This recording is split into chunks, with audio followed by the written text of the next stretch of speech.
Puji Tuhan, selamat malam dan salam sejahtera bagi semua jemaat Tuhan. Shalom. Mari Bapak Ibu Saudaraku yang dikasihi oleh Tuhan, kembali malam ini kita akan masuk dalam renungan firman Tuhan. Mari kita persiapkan segenap hati kita, pikiran, dan seluruh keberadaan kita untuk menghadap hadirat Tuhan dalam persekutuan dengan Tuhan dalam perenungan firman-Nya pada malam hari ini. Mari kita buka di dalam doa. Bapa, terima kasih kami tundukkan kepala dan hati di hadapan-Mu malam ini. Bersyukur untuk segala anugerah-Mu, rahmat-Mu dan kasih sayang-Mu kepada kami. Kami membawa segenap bejana hidup kami kepadamu. Bapa, isilah seluruh keberadaan umat-Mu dengan firman-Mu malam ini. Urapi hamba-Mu, urapi firman-Mu, dan berbicaralah kepada kami semua dengan firman-Mu. Di dalam nama Tuhan Yesus Kristus kami berdoa dan mengucap syukur. Haleluya, haleluya, haleluya. Semua kita dalam Tuhan berkata amin. Puji Tuhan, jemaat yang diberkati oleh Tuhan. Mari saudara ambil Alkitabnya masing-masing, taruh pada tangan kita, ya. Dan malam ini kita kembali membuka Alkitab kita dari Perjanjian Lama, yaitu Kitab Mazmur. Perjanjian Lama, Kitab Mazmur, pasal yang ke-27, ayat yang ke-4 sampai ayat yang ke-6. Mazmur pasal 27 ayat 4 sampai ayat yang ke-6. Baik saudara-saudaraku, kalau kita sudah dapatkan firman Tuhan ini, kita akan membaca saudaraku ayat yang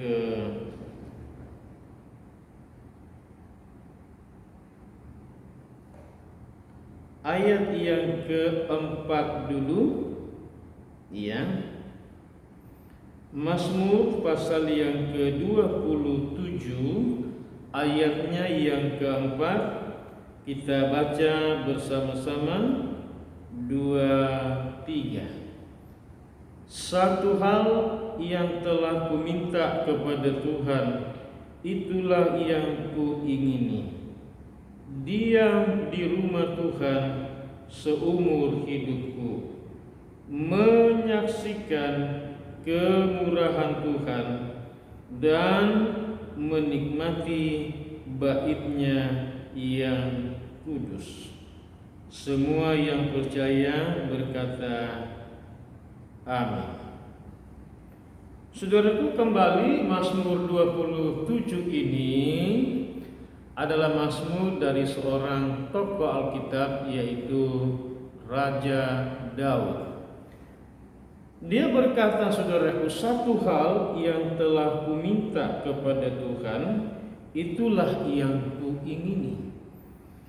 Kalau kita coba memperhatikan kehidupan Daud, saudaraku, mulai dari tengah-tengah kehidupan rumah tangga, keluarga orang tuanya, yaitu Isai.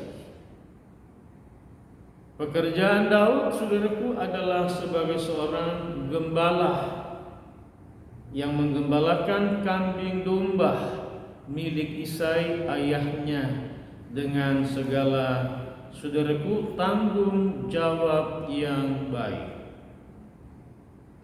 Rupanya dari sana Tuhan mulai membentuk karakter, saudaraku, kepribadian seorang Daud, saudaraku, yang kemudian kita tahu bahwa ia mampu, saudaraku, menumbangkan pahlawan Goliat yang gagah perkasa dari Filistin itu hanya dengan umban ali-ali yang ada padanya, saudaraku, sebagai seorang gembala.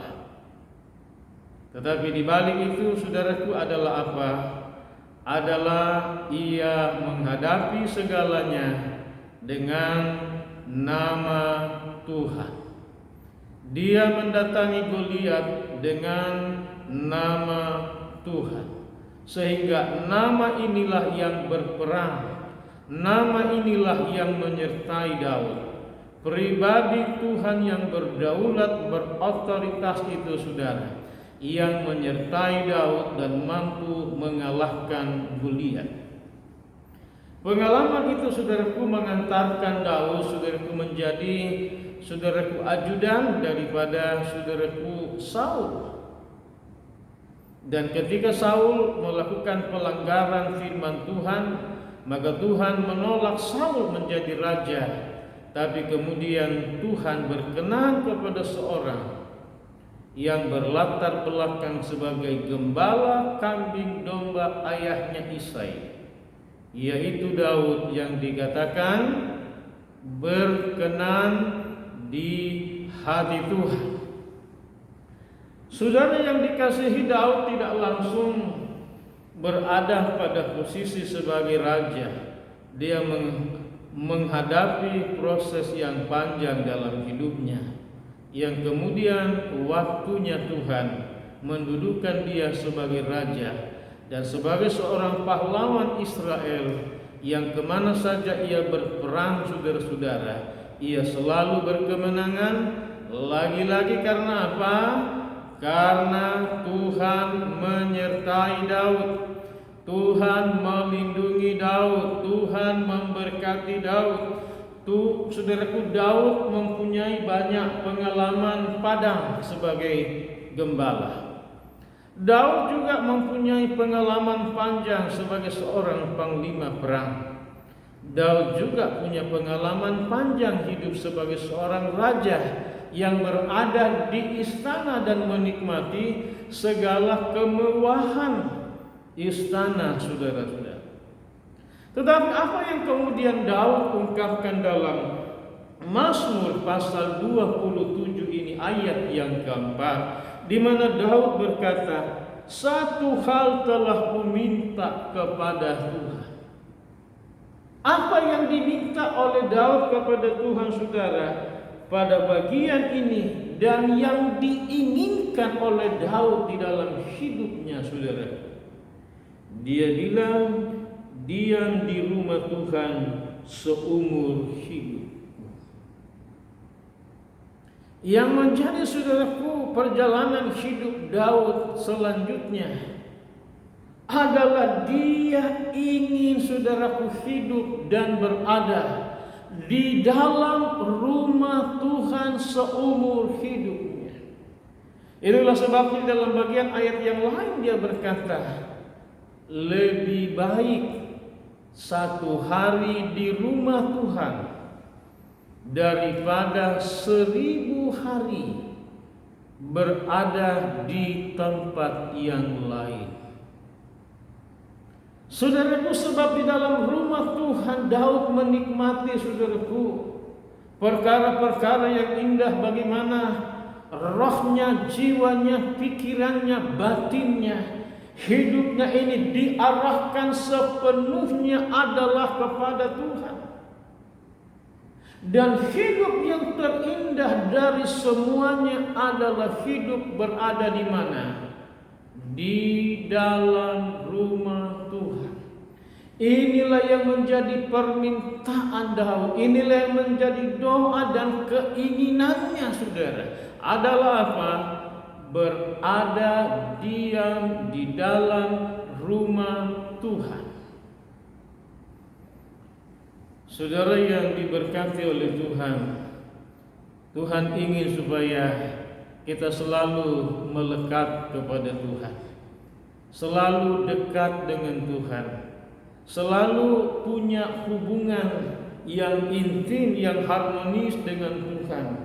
Di dalam doa saudara, di dalam penyembahan saudara, dalam pujian saudara, dalam saat teduh saudara dengan Tuhan, dalam saudara menyampaikan segala isi hatimu kepada Tuhan, di mana saja, kapan saja saudara-saudara yang dikasihi. Daud berkata, satu hal yang aku minta kepada Tuhan dan yang kuingini adalah diam di rumah Tuhan seumur hidup. Betapa pentingnya saudaraku harus selalu datang mengunjungi rumah Tuhan untuk beribadah. Apakah itu di setiap hari Minggu? Di gereja kita sekarang ini ada 3 kali ibadah, jam 7 pagi, jam 8:30, jam 10 siang. Saudara yang kasih dalam Tuhan, mari jemaat Tuhan datang saudaraku, kita tidak sampai 1 hari, tidak sampai berjam-jam, hanya kurang lebih 1 jam saja saudara yang kasih dalam Tuhan. Iya.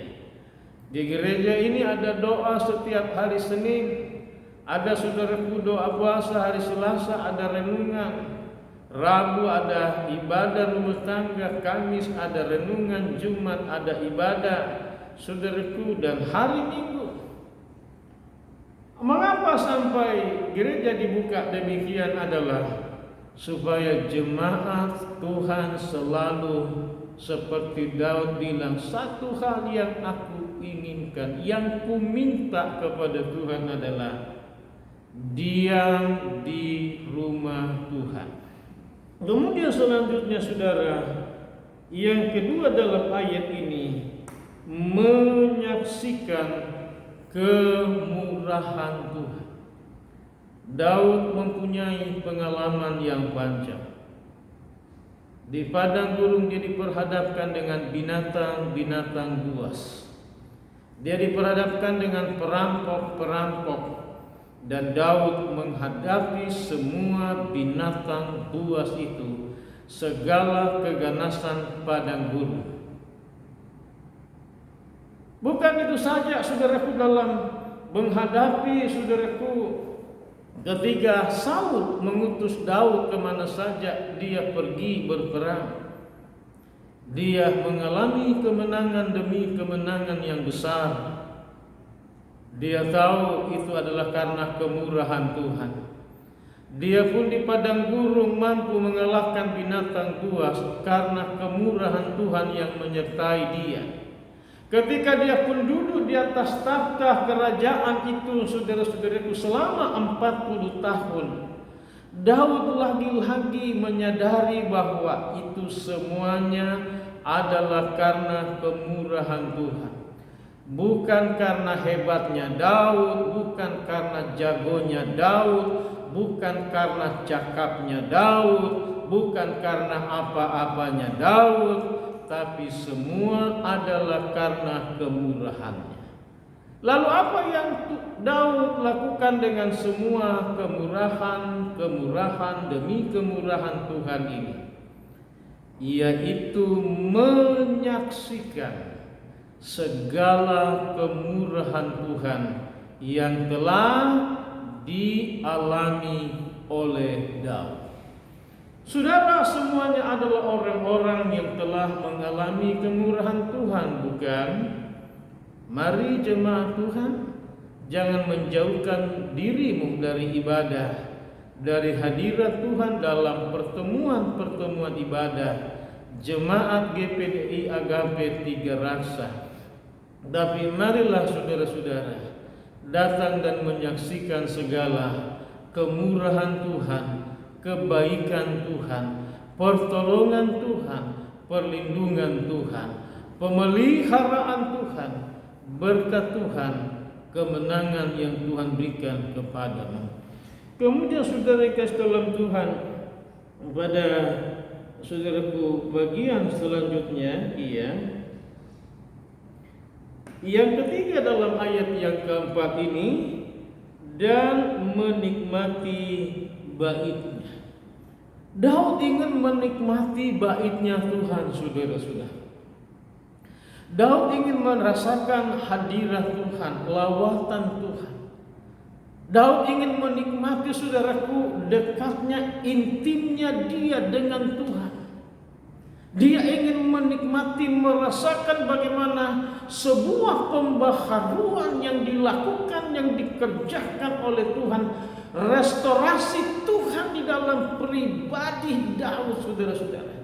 Karena dia tahu bahwa masih banyak lagi, saudara, hal-hal yang Tuhan akan lakukan kepada Daud. Dan di manakah Daud dapat mengalami semuanya itu?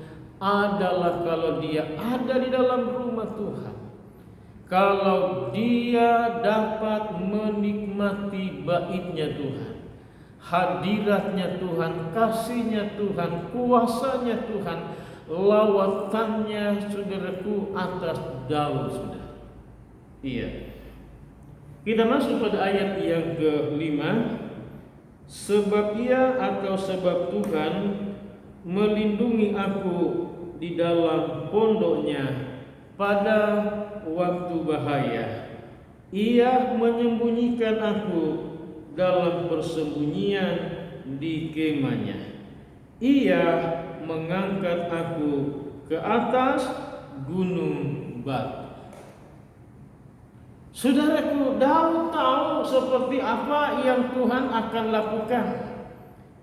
Allah tidak berhenti hanya sampai di situ. Sama dengan saudara, Tuhan tidak berhenti hanya apa yang engkau alami sampai pada hari ini, saudara yang dikasihi dalam Tuhan. Apa yang dikatakan oleh Daud? Sebab Tuhan. Kata ia itu, saudaraku, adalah menunjukkan pribadi Tuhan. Sebab Tuhan melindungi aku di dalam pondoknya pada waktu bahaya. Daud berkata, hanya dekat Tuhan saja aku tenang. Mengapa dekat dengan Tuhan saja kita menjadi tenang, saudara-saudara? Karena Tuhan melindungi kita di dalam pondoknya pada waktu bahaya. Bukankah bahaya itu selalu mengintai kita? Maut, saudaraku, kecelakaan itu, sakit penyakit, mara bahaya bisa terjadi kapan dan di mana saja. Tetapi saudaraku, Daud berkata, aku mau di dalam rumah Tuhan menyaksikan kemurahan Tuhan, menikmati baitnya. Karena apa? Karena Tuhan melindungi aku dalam pondoknya pada waktu bahaya. Saudara, jangan takut terhadap segala sesuatu. Takutnya kita adalah takutnya kepada Tuhan. Agar supaya takutnya kita kepada Tuhan itu, saudara, Tuhanlah yang melindungi saudara dalam pondoknya pada waktu saudara menghadapi bahaya. Berikut, saudara yang kasih dalam Tuhan, dikatakan bahwa Tuhan menyembunyikan aku dalam persembunyian di kemahnya. Tuhan yang akan menyembunyikan saudara dari semua tangan-tangan jahat, dari niat-niat orang jahat yang mau mengancam, yang mau menekan, yang mau membinasakan saudara, yang mau, saudaraku, membuli saudara atau memperlakukan saudara dengan, saudaraku, apapun. Ingat bahwa apa? Tuhan yang akan menyembunyikan saudara, menyimpan saudara, menaruh saudara di mana? Di dalam kemahnya Tuhan, kata Daud, saudara. Lalu berikut yang ketiga dalam ayat ini, ia atau Tuhan mengangkat aku ke atas gunung batu. Dia bukan saja, saudaraku, melindungi kita, menyembunyikan saudara. Pada waktu saudara berada di dalam masalah, pencobaan, tantangan, pergumulan hidup yang demikian beratnya, setelah melewati semuanya itu, Daud bilang apa? Tuhan mengangkat aku ke atas gunung batu. Kalau saja saudara hari-hari ini sedang mengalami keadaan hidup saudaraku yang berat, yang susah, yang sulit, saudara-saudara, saudara jangan takut. Mari arahkan sepenuhnya hidup saudara kepada Tuhan. Karena Tuhan yang menyembunyikan saudara di dalam pondoknya. Tuhan yang akan melindungi saudara di dalam kemahnya. Dan pada akhirnya jika engkau tetap kepada Tuhan saudaraku,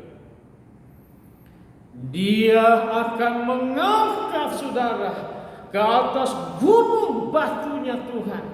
Dia akan tampilkan saudara yang dikasihi dalam Tuhan. Dia akan promosikan saudara yang dikasihi dalam Tuhan. Dia akan bela saudara yang dikasihi. Dia akan menyatakan siapa sesungguhnya saudara yang dikasihi oleh Tuhan. Ayat yang ke-6. Maka sekarang tegaklah kepalaku, dalam mengatasi musuhku sekeliling aku. Dalam kemahnya aku mau mempersembahkan korban dengan sorak-sorai. Aku mau bernyanyi dan bermazmur bagi Tuhan. Saudaraku, promosi pembelaan itu yang mengangkat saudara, kata Daud, ke atas gunung batu untuk menampilkan saudara sebagai orang yang hebat, orang yang terpandang, orang yang terhormat saudara, adalah Tuhan. Jangan sampai saudaraku pernah merasa bahwa itu karena hebatnya saudara, karena kekuatan saudara, karena kecakapan saudara, karena keahlian saudara. Ingat bahwa itu adalah Tuhan yang mempromosikan saudara, Tuhan yang mengangkat saudara, Tuhan yang membela saudara, Tuhan yang menghibur saudara, Tuhan yang dapat menjadikan saudara orang yang terhormat, orang yang hebat di mana saja di republik ini, di instansi, di bidang apapun saudara-saudara. Saudara yang dikasihi dalam Tuhan, sehingga Daud dalam ayat yang ke-6 berkata, maka sekarang tegaklah kepalaku. Haleluya. Lalu apa lagi? Mengatasi semua musuh di sekelilingku. Berikut dalam kemahnya aku mau mempersembahkan korban dengan sorak-sorai, dan aku mau bernyanyi dan bermazmur bagi Tuhan. Ketika Tuhan mengangkat saudara, ketika Tuhan membela saudara, jangan lupa diri, jangan sombong, jangan angkuh. Karena firman Tuhan berkata, kesombongan itu mendahului kejatuhan seseorang. Semakin engkau diangkat, mari saudara semakin tunduk dan memiliki kerendahan hati dalam diri saudara, penguasaan diri, kebaikan, kesetiaan, kesabaran, kelemah lembutan, kebaikan saudara-saudara yang dalam Tuhan. Dan bukan saja itu, tapi ingat kepada Tuhan saudara, dan persembahkanlah syukur saudara kepada Tuhan. Persembahkanlah korban-korbanmu, persembahanmu kepada Tuhan. Berikanlah, apakah itu sebagai ucapan syukur saudara, apakah itu sebagai nasar saudara, apakah itu sebagai janji saudara yang kasih dalam Tuhan. Iya. Dan Daud berkata, saudara, aku mau mempersembahkan korban dengan sorak-sorai, dan aku mau bernyanyi bermazmur bagi Tuhan. Lagi-lagi karena Daud tahu semuanya ini adalah dari Tuhan. Saudara, itulah sebabnya Daud menjadi awet saudara-saudara yang kekasih.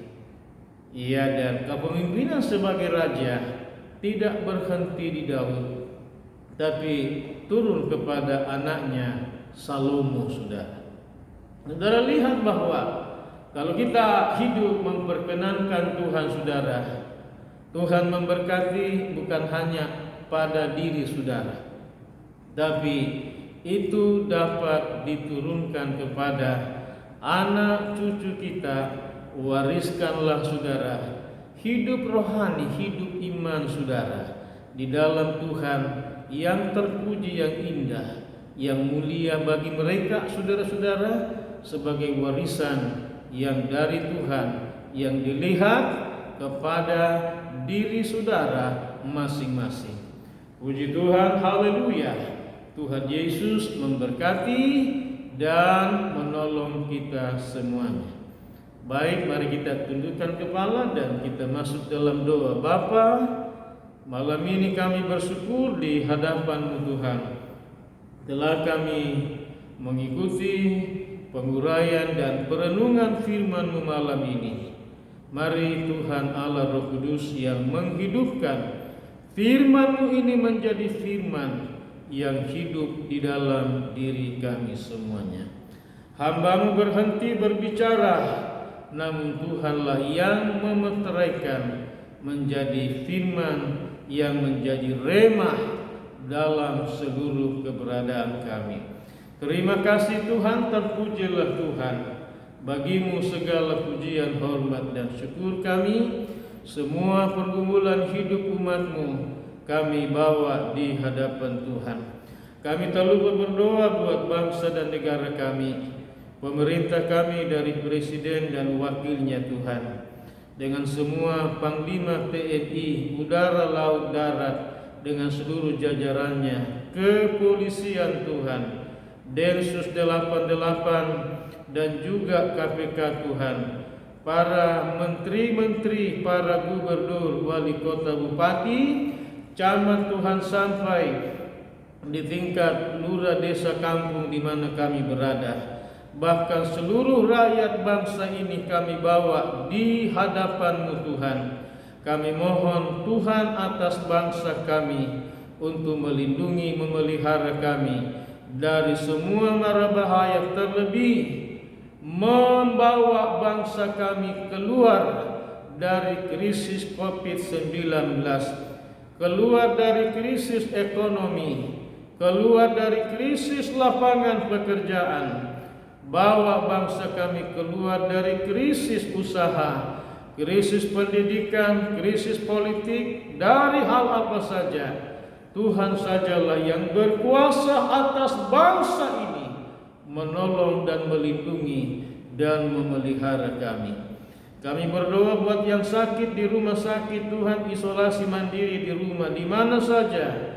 Tuhan jamah dan sembuhkan mereka di dalam nama Tuhan Yesus. Oleh bilur-bilur-Mu Tuhan, sembuhkanlah mereka Bapa.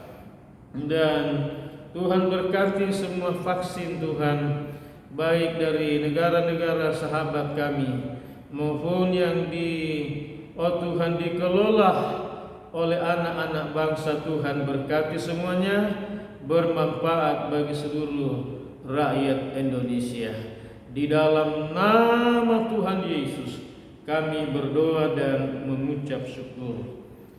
Jemaat, mari kita mengarahkan segenap hati kepada Tuhan, lalu terimalah segala rahmat berkat daripada Allah Bapa, kasih karunia cinta kasih sayang Tuhan Yesus, serta persekutuan, kekuatan baru, damai sejahtera, sukacita, penghiburan, dan pengurapan oleh Allah Roh Kudus.